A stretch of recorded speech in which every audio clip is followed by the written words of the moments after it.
GeM portal के through उसको देख सकते हैं। ये सारे जो DPSUs हैं और इनका जो भी रिक्वायरमेंट है, जो भी फॉरेन का आइटम है, ऑर्डिनेंस फैक्ट्रीज के रिक्वायरमेंट्स हैं, ये सब listed.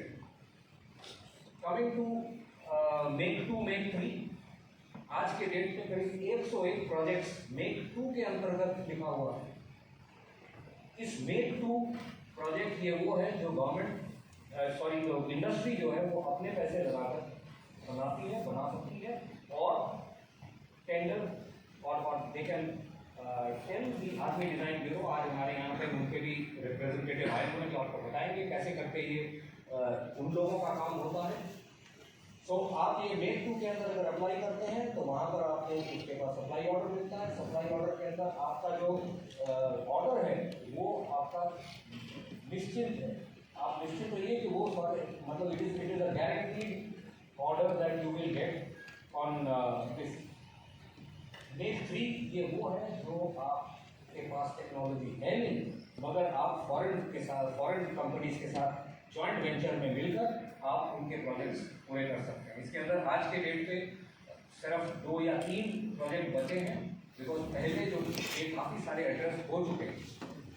Come to iDEX, iDEX is innovation for defence excellence. इसके अंदर 3 पोर्टल, 3 अलग अलग ये है, आईडेक्स, आईडेक्स प्राइम और अदिति। इसके अंदर इनोवेशन और रिसर्च का काम है, छोटे छोटे टेक्नोलॉजीज बनाने की ज़रूरत है, जो इनका लिस्टिंग वेबसाइट के ऊपर मिलेगा। किस वेबसाइट में मिलेगा मैं आपको दिखाऊंगा। नाउ किस आईडेक्स के through MSMEs and startups have been doing fantastic work. इसके अंदर मैच्योरिटी इज जस्ट 2 years। आपको जिस दिन सप्लाई ऑर्डर मिलता है उस दिन से लेके 2 साल के अंदर आपको सामान प्रोड्यूस करके दिखाना है और हर तीसरे महीने में आपका रिव्यू होता है। ये जाता है through a challenge. Challenge is put up. अभी 5th चैलेंज खत्म हो चुका है।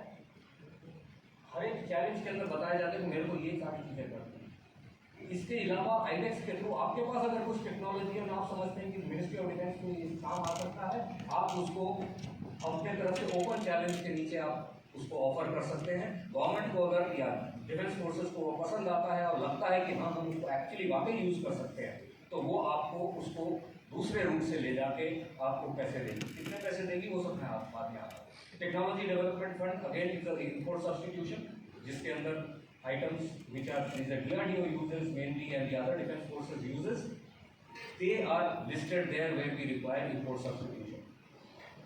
इसके अलावा हमारे पास 3 और बड़े ऑर्गेनाइजेशन हैं, army design bureau, department of aerospace design and NIIO, this is naval investment and innovation organisation.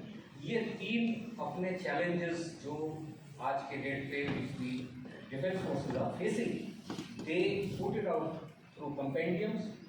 One of them is going to be released during EastTech on the technologies that are required for this. We are already in the process of putting that together. उसके basis के ऊपर, and that is handled by these 3 organizations, the Army, Air Force and the Navy. In addition to that, Army, Air Force, Navy के अंदर Department of Indigenization is another route which I have not put there as one of these things, but it is part of these 3 organizations. They work in tandem to each other. And last में मैंने ये DTIS और NABL लिखा है। DTIS जो कनोडिया साहब बता रहे थे कि आपके यहाँ पर क्लस्टर बनाइए, क्लस्टर के अंदर आप सर्टिफिकेशन एंड आपका वैलिडेशन का ये करना है। ये करने के लिए DTIS स्कीम जो बनी है ये है कि आप टेस्टिंग इंफ्रास्ट्रक्चर ये इस एरिया के अंदर अगर बन जाए तो उतना ईजी पड़ता है आपको, बिकॉज ये डिफेंस के जितने आइटम्स हैं इनको ये NABL जो लैब है जो नॉर्मल चीज़ों को सर्टिफाई करती है या टेस्ट करती है, उनके पास तो काफ़ी अच्छा काफ़ी ज़्यादा उनके पास एरियाज हैं जिसके अंदर ये टेस्टिंग और सर्टिफिकेशन करते हैं। जो वो नहीं करते हैं, जो कि डिफेंस स्पेसिफिक है, वो DTIS स्कीम के थ्रू आपको देंगे। आज के डेट के 3 ऐसे हब हैं जिसके अंदर काम हो रहा है। एक यूपी डिफेंस कॉरिडोर में है, एक तमिलनाडु कॉरिडोर में है और तीसरा वाला बीच में कहीं बन रहा है हैदराबाद के पास setting. And it is not a bad idea that we look at it for a creation of a DTIS hub in the east of the country.